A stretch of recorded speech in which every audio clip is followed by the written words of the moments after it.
the next set of chats is going to be about the birth of Zionism and the dynamics that began to form it, and the people, the really fascinating people who began to realize that the only solution really for the plight of this exiled people group was their own land. So in the 1800s, the early 1800s, the Jewish people were given citizenship, and all the state regulations in the West that had kept them from participating in the economy fully, or owning land, or supposedly all physical persecutions, all of that was gonna stop, and they were gonna be citizens first and be like everybody else. And that was the government's position in the early 1800s. At least that was the French government's position, and they conquered Europe, and then Napoleon was defeated, and so, but the citizenship question was still sitting there on the table for each nation to deal with. And so in many places there were huge advances. England was a place where the Jews were found in every strata of socioeconomic culture, and they were largely accepted. France, it was thought that they were largely accepted, and when a couple of things happened at the end of the 1800s, it began to be clear that assimilation, although the better path thought by many, wasn't going to solve the problem, because anti-Semitism was so deep. The hatred of this people group based on the lies that that the masses believed about this people group, you couldn't ever really assimilate. You couldn't ever escape the anti-Semitism. And so what happens then is these people rising up to say, you know what, we were citizens first, and that didn't work, and we need a place now. And it wasn't just Jews. There was a huge, not huge, but there were many people from Christian quarters who believed that it was time for the Jews to return. They believed it eschatologically, and they believed it morally, and they fought alongside the Jewish Zionists to create a Jewish state.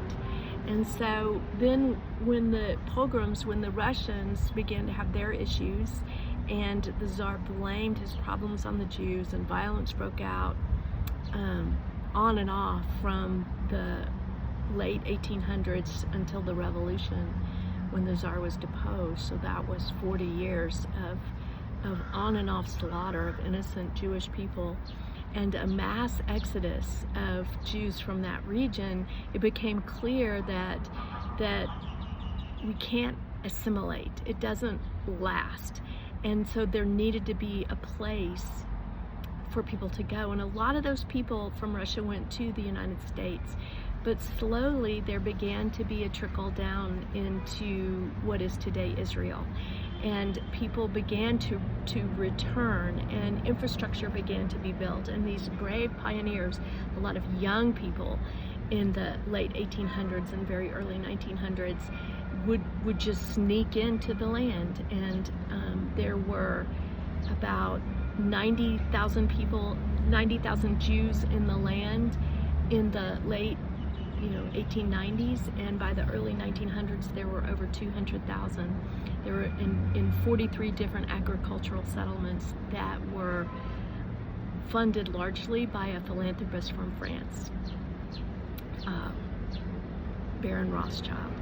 And so you find that this Jewish question that had been in front of Western culture for all these years, for 2,000 years, now was having its awakening. The Enlightenment had awakened the West to, we should stop treating these people like this, and it all men are created equal, and the Enlightenment brought citizenship, but it could not. The Enlightenment did not kill the ancient hatred, and so they just finally, out of no real solution, said we need to go back and have our own place where we can keep our culture and we can be who we are, and it is our right. There are laws that protect that. And that's kind of the beginning dynamics of Zionism in the 1800s and building up to the late 1800s and the early 1900s. And so you look at what's happening today in nations where Jews are being heckled or beat up or cars burned or whatever's happening, and it's no different. It's no different than the pogroms in Russia. It's no different than the Crusades. It's no different than the Spanish Inquisition. In its core, it is the same thing. It is you're different. You are somehow who knows? Pick a lie. You're this, and we're gonna react violently to you because we disagree with you. And that gets back to my contention that this is spiritual. Do we do that to the Germans or the Poles or the Russians? Are we campaigning against the Russians anywhere at the Russian embassy? No, it's an ancient hatred against this people. And what we're doing in our generation, because of whatever reasons that are happening, and I'm not saying that.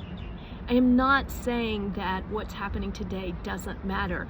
What I'm saying is that the context of what's happening today is not a set of a narrative, a set of storylines that cause people to rile up and act. I'm saying that it's an ancient hatred, and that it always has some mythological storyline in each generation, and that what we should do is step back from that and just say no.